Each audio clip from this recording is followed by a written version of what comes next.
ചോറിനൊപ്പം കഴിക്കാൻ സവാള കൊണ്ട് എളുപ്പത്തിലൊരു തോരനുണ്ടാക്കിയാലോ? അതിന് വേണ്ടിയിട്ട് ഞാനിവിടെ 2 സവാള എടുത്തിട്ടുണ്ട്. അതിൻ്റെ തൊലിയൊക്കെ കളഞ്ഞ് കഴുകി വൃത്തിയാക്കിയതിന് ശേഷം നടുവിൽ കൂഞ്ഞൊക്കെ ചെത്തി കളഞ്ഞിട്ടുണ്ട്. ഇനി നമുക്കിത് ഓരോന്നും രണ്ടായിട്ട് മുറിച്ചതിന് തന്നെ ഓരോന്നും രണ്ടായിട്ട് മുറിക്കാം. എന്നിട്ട് ഒന്നുകിൽ കൊത്തിയരിയുകയോ അല്ലെങ്കിൽ ഇതുപോലെ ഒന്ന് കീറിയിട്ട് ഒരു ചെറിയ ചെറിയ ചതുര കഷ്ണങ്ങളായിട്ട് നുറുക്കുകയോ നമുക്ക് ചെയ്യാം. കാരണം ഇത് തോരന് വേണ്ടിയിട്ടുള്ളതാണ്.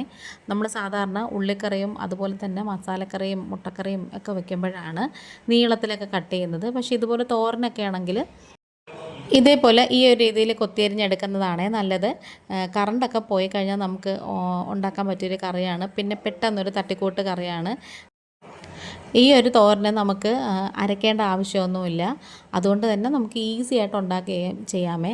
ബാച്ചിലേഴ്സിനും അതുപോലെ തന്നെ കുക്കിംഗ് ആദ്യമായിട്ട് പഠിക്കുന്നവർക്കൊക്കെ ഉണ്ടാക്കാൻ പറ്റിയൊരു അടിപൊളി തോരനാണ്. ഇതിന് വേണ്ടിയിട്ട് ഞാനിവിടെ ഒരു 3 പച്ചമുളക് എടുത്തിട്ടുണ്ടായിരുന്നേ. അത് ചെറുതായിട്ട് ഇങ്ങനെ വട്ടത്തിൽ ഒന്ന് കട്ട് ചെയ്ത് വെക്കുവാണ്. തീരെ കുനുകുനാന്ന് അരിയണ്ട, ചിലപ്പോൾ എരിവുള്ളതാണെങ്കിൽ പണി കിട്ടും, അതുകൊണ്ടാണ്. അതുപോലെ തന്നെ ഒരു ചെറിയ ചുളയുടെ പകുതിയോളം കുടംപുളി കുതിർത്തിട്ട് അതും 2-3 പിച്ച് കീറിയിട്ട് കൊടുക്കാം.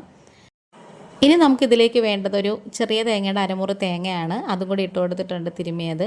ഇനി ഒരു 1/4 ടീസ്പൂൺ മഞ്ഞൾപ്പൊടി ചേർത്ത് കൊടുക്കാം. പിന്നെ കുറച്ച് ഉപ്പ്, ആവശ്യത്തിനുള്ള ഉപ്പ്. ഉള്ളിക്കകത്തൊക്കെ പെട്ടെന്ന് ഉപ്പ് വലിച്ചെടുക്കുന്നത് അതുകൊണ്ട് നോക്കിയിട്ട് ചേർത്ത് കൊടുക്കണേ. ഇനി ഇതെല്ലാം കൂടി കൈ കൊണ്ട് നന്നായിട്ട് തിരുമ്മി യോജിപ്പിക്കണേ.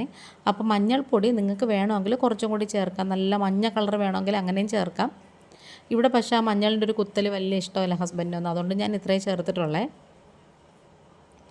ആ ഒരു സമയം കൊണ്ട് നമ്മൾ ചീനിച്ചട്ടി വെച്ച് കൊടുത്തിട്ടുണ്ടായിരുന്നു. നന്നായിട്ട് ചൂടായി വന്നപ്പം അതിലേക്ക് ഏകദേശം 1 ടേബിൾ സ്പൂണോളം വെളിച്ചെണ്ണ ഒഴിച്ചു കൊടുത്തിട്ടുണ്ട്. ഇനി ഇതിലേക്ക് ഒരു 1/4 ടീസ്പൂൺ കടുക് ഇട്ട് കൊടുത്തു. ഒരു വറ്റൽമുളക് പൊട്ടിച്ചിട്ട് കൊടുത്തു.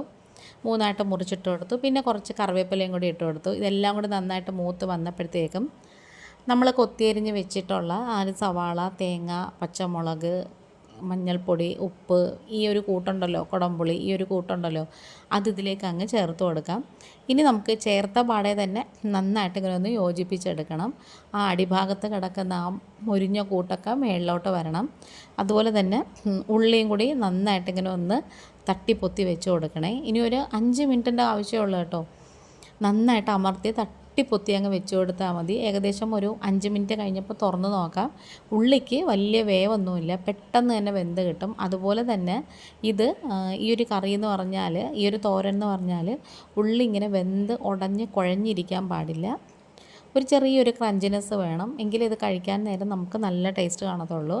പിന്നെ ഈ പച്ചമുളകിന് പകരം നിങ്ങൾക്ക് വേണമെങ്കിൽ കാന്താരിയോ അല്ലെങ്കിൽ നമ്മുടെ പാണ്ടിമുളക്, പറങ്കിമുളക് എന്നൊക്കെ പറയത്തില്ലേ, ഉണ്ടമുളക്, ഉടങ്കൊല്ലി മുളക് എന്നൊക്കെ പറയത്തില്ലേ, ആ ഒരു ചെറിയ മണമുള്ള മുളകുണ്ടല്ലോ, അത് വേണമെങ്കിലും ചേർത്ത് കൊടുക്കാമേ.